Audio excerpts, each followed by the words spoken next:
Hey, what's up guys, TechTine here and I am back again with a brand new video. So before I begin this video, as always, I want to thank you all so much for watching my content. If you enjoy my videos, make sure you leave a thumbs up. Also, make sure you're subscribed to the channel in case you haven't. Also, I want to leave a couple of links below of my Instagram and Facebook page. Follow me there, show your support. I really do greatly appreciate it. Alright, so with that being said, today we're going to be reviewing the OnePlus Nord N20 5G's camera. That's a lot. So I'm just gonna call this phone the N20 throughout the review. Alright, so let's start and talk about this triple camera setup. So you have three cameras. Honestly, the only one that matters is the main sensor, which is a 64 megapixel sensor, and it is at f1.8 aperture. And we'll talk about picture quality in a little bit as well. So you also have the two secondary cameras, which honestly, they're there for show. I haven't seen them to be of any use. So you have a macro sensor as well as a monochrome sensor. Like I said, they're there. That's about it. But let's really cover a little bit on the design of this camera lens. So it's different, right? There's no cover around it or anything like that, and it protrudes quite a bit. So that did get annoying in my experience. Meaning that when you do set it on a flat surface, it's going to rock back and forth, and that can also cause issues in the future because it's definitely going to damage the camera lens and scratch it. Next up, let's talk about the camera interface. So OnePlus's camera interface is really simple, straight to the point. You have a pull-down menu that will give you a lot of other options, and taking pictures is really quick, fast, and almost instant. Same with video, right? So as soon as you hit the record button, it records almost instantly. So that's a thumbs up for sure. And you have a photo mode, portrait mode, as well as different other options. And it does have night mode on it. So we'll test that out and I'll show you how it works. Okay, so now let's transition to image quality.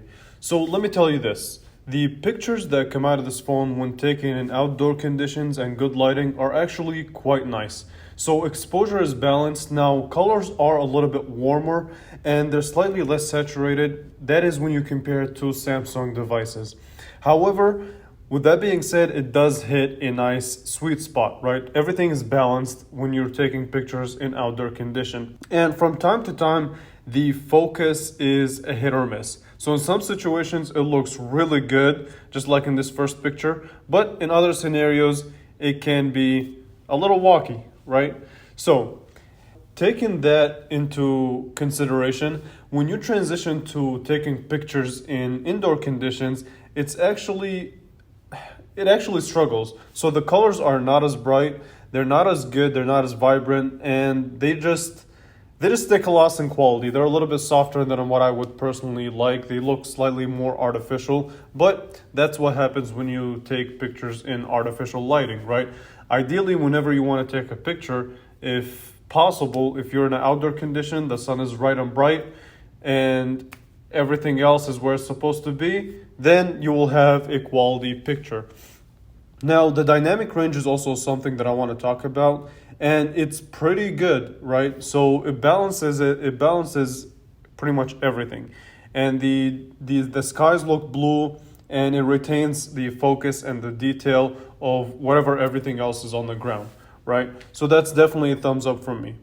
And overall, I mean, just as a whole package, it's a balanced picture. And for a phone that costs only $289, it definitely gets a thumbs up from me on that regard. Now, it's not all great, right? Because when you move to dimmer conditions and low light conditions, so that's where you really see struggles. It's not as good. The noise levels are at the all-time high. But again, that is to be expected. At the end of the day, this is a budget smartphone, right? It does have a night mode, which, it's all right. I mean, the noise levels just go up even higher, and it's not as good as you would expect. Now, the selfie camera is decent. However, it has a lot of artificial processing, so it's not really all that great, but it's definitely usable. Alright, so now let's move on to the video capability of this device. So the N20 can only shoot of a maximum resolution of 1080p, which is kind of disappointing. Alright, now I'm gonna let you guys watch the video that I shot with it, and then we'll come back and talk a little bit more about it and end it with some final words and a conclusion. Hey, what's up guys, TechTine here, and this is the video test of the OnePlus Nord N20 5G. So what I see from my viewfinder is that it does a pretty decent job in balancing pretty much colors and has a decent dynamic range. So really not bad from my viewfinder. So this is also, you have to consider it as a well-lit condition, so the sun is shining bright, so that's also a good sign. So under well-lit condition, this video camera seems to be decently capable. And yeah, I mean, I don't want to take too much of your time, but that's kind of the video test. Let me test the autofocus real quick. All right, not too shabby. Okay, yeah, not bad at all. So I'm gonna see how this microphone sounds like, and we'll go from there. So it only shoots up to 1080p, which is kind of it's whatever. So as you guys can see now, the unfortunate part is, like I said, is that it does shoot at a maximum resolution of 1080p, which is disappointing. The standard has become 4K even for mid-range budget devices.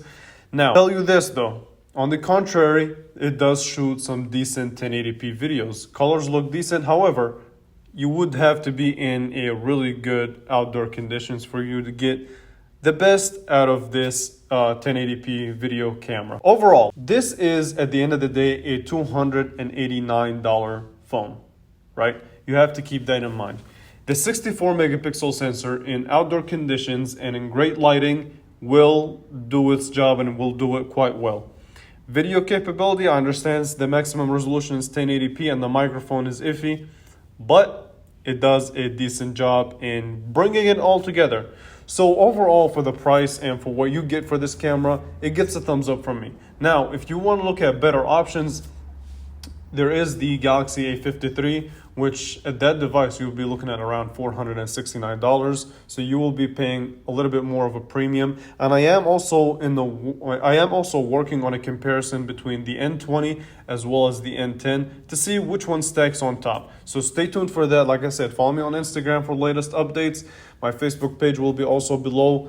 Thank you all so much for watching this one. I really do greatly appreciate it. Show you guys support.